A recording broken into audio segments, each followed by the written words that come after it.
ఇంగ్లీష్లో మనల్ని బాగా కన్ఫ్యూజ్ చేసే రెండు పదాల గురించి నేర్చుకుందాము. ఆ రెండు పదాలు ఏంటి అంటే ఒకటి would have been and could have been. సాధారణంగా నేను ఇంగ్లీష్ నేర్చుకున్నప్పుడు కూడా హిందూ న్యూస్ పేపర్ లాంటి న్యూస్ పేపర్స్ కానీ మ్యాగజైన్స్ కానీ టెక్స్ట్ బుక్స్ కానీ జర్నల్స్ కానీ చదువుతున్నప్పుడు ఈ would have been and could have been అనే పదాలు వస్తుండేవి. అయితే ఈ వుడ్ హ్యావ్ బీన్ అంటే ఏంటి, కుడ్ హ్యావ్ బీన్ అంటే ఏంటి అనేది మనకు చాలా తెలుసుకోవడానికి చాలా ఇబ్బందిగా ఉండేది. ఇప్పుడు నేను దాన్ని క్లియర్గా చాలా సింపుల్గా చెప్తాను. మనము ఇంగ్లీష్లో సబ్జెక్టివ్ ప్రొనౌన్స్ 7 ఉంటాయి మొత్తం. అవేంటి అని అంటే I, we, you, they, he, she, it. మనం రోజు నేర్చుకుంటూనే ఉంటాము. 7 సబ్జెక్టివ్ ప్రొనౌన్స్ మనం ఫస్ట్ క్లాస్లోనే నేర్చుకున్నాము, ప్రతిరోజు కూడా నేర్చుకుంటాము. అయితే ఇక్కడ ఈ అన్ని సబ్జెక్టివ్ ప్రొనౌన్స్కి కామన్గా ఉండే ఒక హెల్పింగ్ వర్బ్ ఏంటిది అని అంటే would have been and also could have been. యాక్చువల్గా వీటిని రెండింటిని మీకు విడివిడిగా చెప్పాలి, కానీ స్పేస్ కన్స్ట్రెయింట్ వల్ల మీకు రెండింటిని కలిపి చెప్తున్నాను, ఒకటి అర్థం చేసుకోండి. అయితే యాక్టివ్ వాయిస్ అని ప్యాసివ్ వాయిస్ అని మనకి ఇంగ్లీష్లో 2 కాంపోనెంట్స్ ఉంటాయి. ప్యాసివ్ వాయిస్ అనేది మనం స్టార్ట్ చేయలేదు ఈ 45 డేస్ స్పోకెన్ ఇంగ్లీష్ కోర్స్లో, దాని గురించి ఎక్స్టెన్సివ్గా డిస్కస్ చేయబోతున్నాము. అయితే ఈ యాక్టివ్ వాయిస్ని మనం ఇప్పటివరకు డిస్కస్ చేస్తున్నాము. ఈ యాక్టివ్ వాయిస్లో ఈ would have been and could have been అని 2 పదాలు మనము మాట్లాడుతున్నప్పుడు, అంటే యాక్టివ్ వాయిస్ అంటే స్పోకెన్ ఇంగ్లీష్ అన్నట్టు, ప్యాసివ్ వాయిస్ అంటే రిటర్న్ ఇంగ్లీష్లో మనం ఎక్కువగా యూజ్ చేస్తుంటాం, అది చాలా ప్యాసివ్గా ఉంటుంది కాబట్టి, రైట్. సో ఇవి 2 active voice and passive voice 2 అర్థం అవ్వాలన్నా కూడా ముందు తెలుగు మీనింగ్స్ ఏంటి, వాటి యూసేజెస్ ఏంటో మనకు ముందు అర్థం అవ్వాలి. మనం ఇంతకుముందే నేర్చుకున్నాము ప్రీవియస్ క్లాసెస్లో. వుడ్ హ్యావ్ అంటే చేస్తూ ఉండేవాడిని, కుడ్ హ్యావ్ అంటే చేయగలిగి ఉండేవాడిని అని దాని అర్థం. అయితే బీన్ అని వచ్చింది కాబట్టి ఇక్కడ బీన్ ఫార్మ్స్ అంటే ఆల్రెడీ బీన్ ఫార్మ్ కాబట్టి మనం ఏం అర్థం చేసుకోవాలి అంటే యాక్టివ్ వాయిస్లో ఐఎన్జీ ఫార్మ్ ఆఫ్ ది వర్బ్ని యూజ్ చేయాలి. సింపుల్గా చెప్తాను మళ్ళీ, ఈ యాక్టివ్ వాయిస్ ప్యాసివ్ వాయిస్ అనేది మీరు కన్ఫ్యూజ్ అవుతే మళ్ళీ చెప్తున్నాను. మనం మాట్లాడుతున్నప్పుడు ఇప్పుడు మీరు ఎగ్జాంపుల్స్ రాసినా కూడా ఏం చేయాలి అని అంటే ఐఎన్జీ ఫార్మ్ ఆఫ్ ద వర్బ్లో యూజ్ చేయాలి. కాకపోతే ఇక్కడ మనం గుర్తుపెట్టుకోవాల్సిన విషయం ఏంటి అని అంటే ఈ పనులు జరగవు, రియాలిటీలో ఈ పనులు జరగవు. కాకపోతే అలా చేసి ఉండేవాడిని, ఇలా చేసి ఉండేవాడిని, అలా చేసి ఉండగలిగేవాడిని, ఇలా చేసి ఉండగలిగేవాడిని అని ఒక పాజిబిలిటీని చెప్తుంటాము. కొంతమంది కోతలు కోస్తుంటారు, గప్పాలు కొడుతుంటారు కదా, సో అట్లా అలా చేసి ఉండగలిగేవాడిని, ఇలా చేసి ఉండేవాడిని అని చెప్తుంటారు కదా కొన్నిసార్లు. ఆ పని అయిపోయిన తర్వాత అదే విధంగా ఇప్పుడు బీన్ వచ్చింది కాబట్టి చేస్తూ ఉండేవాడిని, చేస్తూ ఉండగలిగేవాడిని అని అర్థం అన్నట్టు. అంటే ఈ బీన్ వచ్చింది కాబట్టి ఆ పని కంటిన్యూస్గా జరుగుతుంది అని అర్థం అన్నట్టు, రైట్. ఇప్పుడు ఒక ఎగ్జాంపుల్ ఇస్తాను. If I had learn to spoken English earlier. ఇది మనకు ఇఫ్ అంటేనే తెలుసు. ఇఫ్ అంటే ఏంటి, అయితే అని దాని అర్థం. అంటే ఇది అయితే అంటే కాలేదన్నట్టు దాని అర్థం. అంటే అయితే, ఇలా అయితే అని దాని అర్థం. సో ఇలా అయితే, ఇలా అయి ఉండి ఉంటే అనేది దాని అర్థం.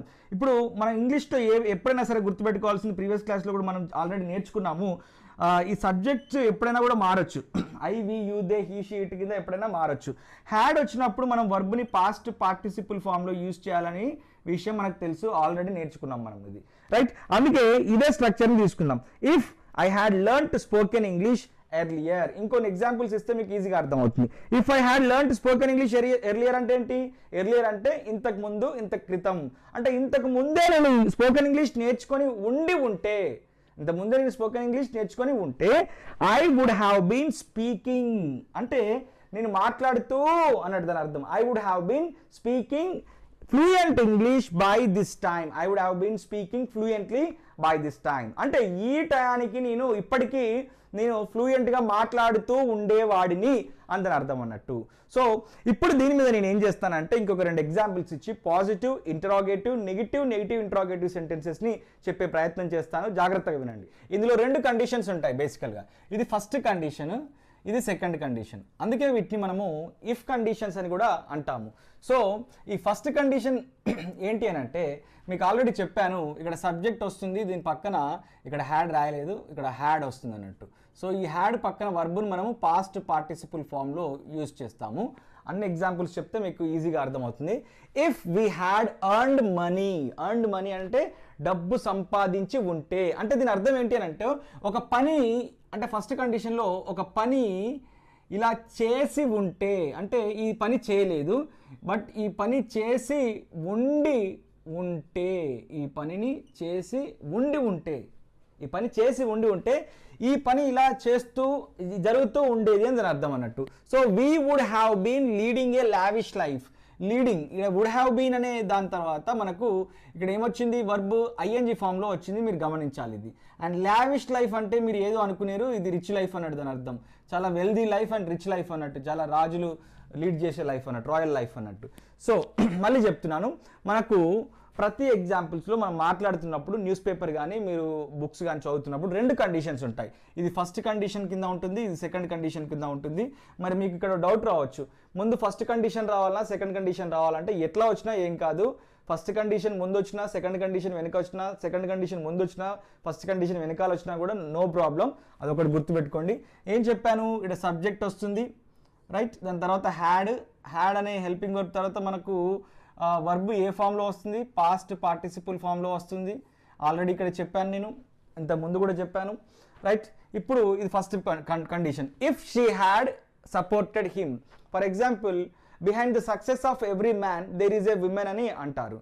అంటే కొన్నిసార్లు ఏమవుతుంది అని అంటే ఆ విమెన్ సపోర్ట్ చేయకపోతే చాలామంది మగవాళ్ళు ఓడిపోతూ ఉంటారని కూడా మనం అర్థం చేసుకోవచ్చు. సక్సెస్ అయిన వాళ్ళు గెలిచారు అని అంటే సక్సెస్ కాని వాళ్ళు ఓడిపోయారని దాని అర్థం. So behind the success of every man there is a women అన్నప్పుడు behind the failure of every man there is a women అని కూడా దీని అర్థం అన్నట్టు ఇక్కడ.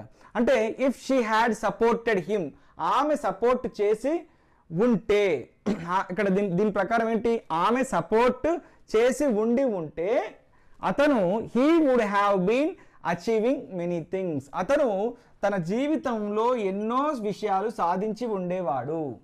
వాళ్ళ హస్బెండ్ కావచ్చు, ఇంకెవరైనా కావచ్చు, అతను ఎన్నో విషయాలు సాధిస్తూ ఉండేవాడు. సో అచీవింగ్ అని వచ్చింది కాబట్టి దీని అర్థం ఏంటి, ఇక్కడ చేస్తూ అని దాని అర్థం. ఇప్పుడు ప్రస్తుతానికైతే చేస్తూ అని దాని అర్థం. నెక్స్ట్ ఇంకొక ఎగ్జాంపుల్ ఇస్తాను. ఇఫ్ దే హ్యాడ్ సెలెక్టెడ్ మీ, నేను ఒక ఇంటర్వ్యూకి వెళ్ళాను.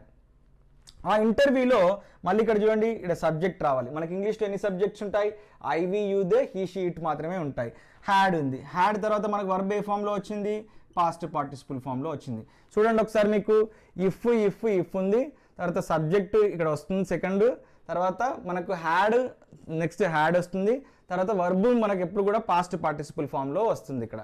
సో ఇదే స్ట్రక్చర్ ఉంటుంది త్రూఅవుట్ ది, మీరు ఎక్కడికి ఏ దేశానికి వెళ్ళినా, ఏ ఖండానికి వెళ్ళినా, ఎక్కడికి వెళ్ళినా కూడా ఇదే స్ట్రక్చర్ ఉంటుంది, స్ట్రక్చర్ మారదు.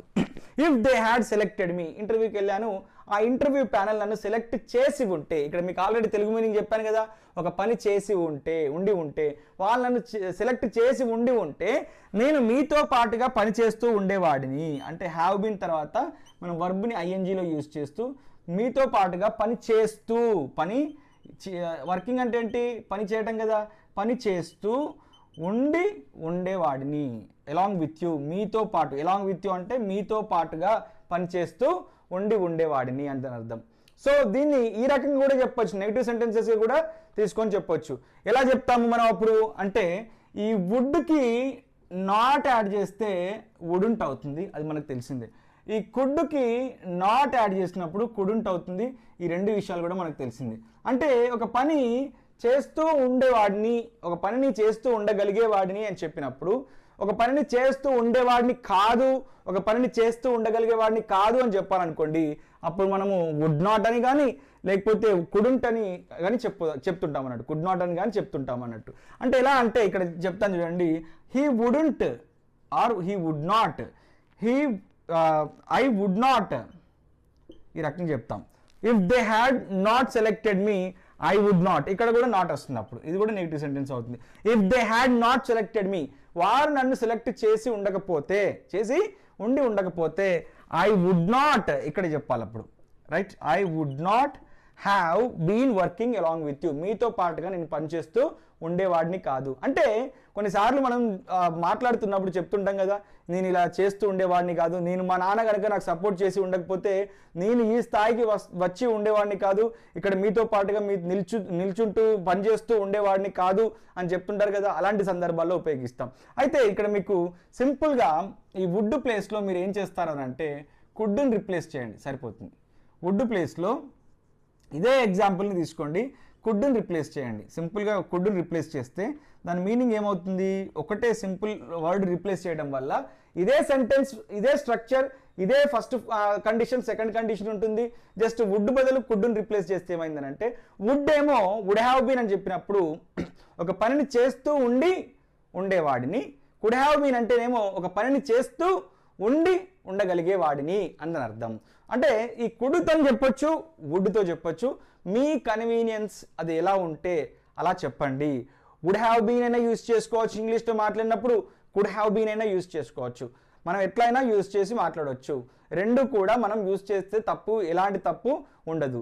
ఇప్పుడు ఈ వుడ్ హ్యావ్ బీన్తో కుడ్ హ్యావ్ బీన్తో పాజిటివ్ ఇంట్రాగేటివ్, నెగిటివ్ ఇంట్రాగేటివ్ సెంటెన్సెస్ని ఎలా ఫ్రేమ్ చేయాలో చెప్తాను. రైట్, ఇక్కడ చూడండి, వుడ్ హ్యావ్ బీన్తో కుడ్ హ్యావ్ బీన్తో 2 ఎగ్జాంపుల్స్ ఇచ్చాను. ఇదే విధంగా మీరు కూడా 157 పేజీలో ఎగ్జాంపుల్స్ని ఇంగ్లీష్లో తెలుగులో రాయండి. నేను ఇక్కడ తెలుగులో రాయడానికి స్పేస్ లేదు కాబట్టి, స్పేస్ కన్స్ట్రెంట్ ఉంది కాబట్టి నేను రాయలేదు, బట్ తెలుగులో చెప్తాను నేను.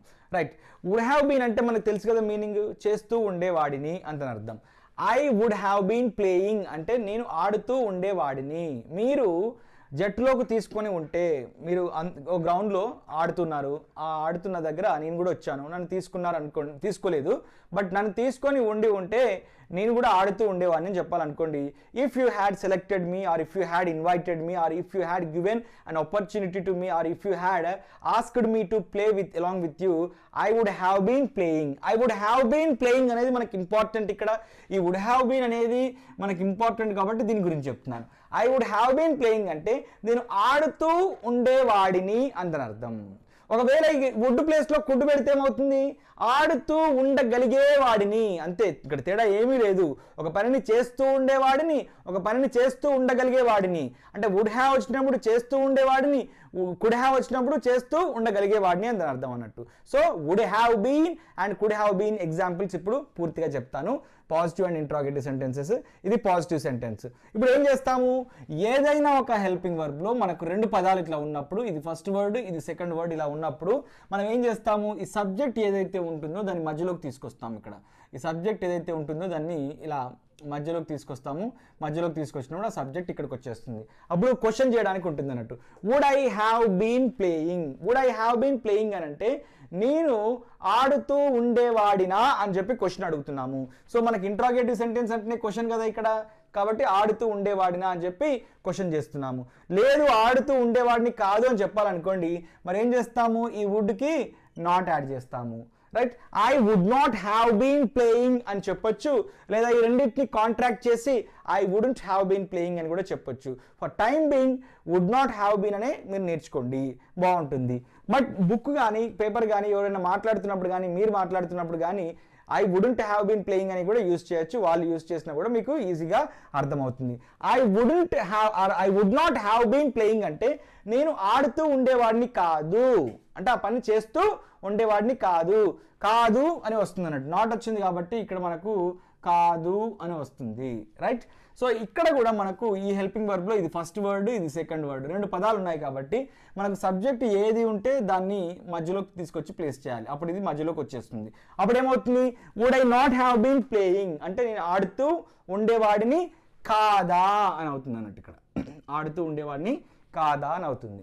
రైట్, ఇక్కడ చూడండి, మీరు 45 డేస్ స్పోకెన్ ఇంగ్లీష్ కోర్స్ని రెగ్యులర్గా చెప్పి ఉంటే నేను ఇంగ్లీష్ నేర్చుకుంటూ ఉండేవాడిని అని చెప్పాలనుకోండి. If you had taught spoken English regularly she could have been learning అంటే ఆమె నేర్చుకుంటూ ఉండేది అంటారు అర్థం అన్నట్టు. So she could have been అంటే ఈ పనిని చేయగలిగి ఉండేది అన్నట్టు, ఈ పనిని చేయగలిగి ఉండేది అని దాని అర్థము. బీన్ తర్వాత మనకి ఇక్కడ ఐఎన్జీ ఫామ్ వచ్చింది, పాజిటివ్ సెంటెన్స్ ఇది. ఇందులో కూడా ఇది ఫస్ట్ వర్డ్, ఇది సెకండ్ వర్డ్. ఇక్కడ సబ్జెక్ట్ ఏది ఉంటే దాన్ని మధ్యలోకి తీసుకురావాలని చెప్పాను కదా, first word and second word మధ్యలోకి. ఇప్పుడు ఇలా మధ్యలోకి వచ్చేస్తుంది, అప్పుడు క్వశ్చన్ అవుతుంది అన్నట్టు. సో క్వశ్చన్ చేయాలి అని అంటే ఫస్ట్ అండ్ సెకండ్ వర్డ్ ఏదైతే ఉంటుందో అందులో ఎన్ని వర్డ్స్ అయినా ఎన్ని నెంబర్ ఆఫ్ వర్డ్స్ ఉండనివ్వచ్చు ఆ పర్టికులర్ హెల్పింగ్ వర్బ్లో. బట్ ఒకటి కంటే ఎక్కువగా ఉన్నప్పుడు ఫస్ట్ అండ్ సెకండ్ దాన్ని రిఫరెన్స్గా తీసుకొని ఈ సబ్జెక్ట్ ఏది ఉంటే దాన్ని మధ్యలో పెట్టవచ్చు. సబ్జెక్ట్ మొత్తం మనకి 7 ఉన్నాయి కదా, I we you they he she it, దాన్ని అలా మధ్యలోకి తీసుకొస్తే సరిపోతుంది. Could she have been playing or could she have been learning అని అంటే ఆమె నేర్చుకుంటూ ఉండగలిగేదా అని చెప్పి క్వశ్చన్ అడుగుతున్నాము. ఆమె నేర్చుకుంటూ ఉండగలిగేదా అని క్వశ్చన్. ఇక్కడ ఆమె నేర్చుకుంటూ ఉండగలిగేది కాదు అని చెప్పాలనుకోండి, మళ్ళీ కాదు అనే ఒక సిచ్యువేషన్ వచ్చింది అనుకోండి, మళ్ళీ ఈ కుడ్కి ఏం చేస్తాము, నాట్ యాడ్ చేస్తాము. She could not have been learning అని చెప్తుంటాం అన్నాడు. అదర్వైజ్ దీన్ని నెగిటివ్ కాంట్రాక్షన్లో ఏం చెప్పాలి, she couldn't have been learning అని కూడా చెప్పొచ్చు. అండ్ ఇక్కడ మీరు గుర్తుపెట్టుకోవాల్సిన ఇంకో విషయం ఏంటి అంటే ఇది ఫస్ట్ వర్డ్ కింద తీసుకోండి, ఇది సెకండ్ వర్డ్ కింద తీసుకోండి, ఈ సబ్జెక్ట్ని వచ్చేసి మధ్యలో ప్లేస్ చేయండి. అప్పుడు ఏమవుతుంది, ఆ సబ్జెక్ట్ ఇక్కడ మధ్యలోకి వస్తుంది. Could she not have been learning, ఆమె నేర్చుకుంటూ ఉండేది కాదా అని వస్తుంది అన్నట్టు. ఆమె నేర్చుకుంటూ ఉండేది కాదా అని ఒక మీనింగ్ వస్తుంది అన్నట్టు మనకు. సో ఈ రకంగా మీరు ఎన్ నెంబర్ ఆఫ్ ఎగ్జాంపుల్స్ని తీసుకొని positive, interrogative, negative interrogative sentences frame చేయొచ్చు. మీరు చేయవలసిందల్లా ఇక్కడ మనం ఫస్ట్ అండ్ సెకండ్ వర్డ్ని రిఫరెన్స్గా తీసుకొని సబ్జెక్ట్ ఏది ఉంటే అది, మీరు ఏ సబ్జెక్ట్ని తీసుకుంటే ఆ సబ్జెక్ట్ని మధ్యలో పెడితే క్వశ్చన్ అవుతుంది. అండ్ ఈ ఫస్ట్ వర్డ్కి నాట్ యాడ్ చేస్తే అది నెగిటివ్ సెంటెన్స్ అవుతుంది. మళ్ళీ ఇక్కడ ఫస్ట్ వర్డ్ సెకండ్ వర్డ్కి సబ్జెక్ట్ని పెడితే మళ్ళీ అది నెగిటివ్ ఇంట్రాగేటివ్ సెంటెన్స్ అవుతుంది. ఈ రకంగా నేర్చుకుంటే మీరు ప్రపంచంలో ఏ దేశంలోకి వెళ్ళినా, ఎవరు మాట్లాడినా, ఎంత పోటుగాడు మాట్లాడినా కూడా వాళ్ళని మీరు ఈజీగా అర్థం చేసుకోగలుగుతారు. ఇందులో పెద్ద విషయం ఏమీ లేదు. So hope you understand. All the best.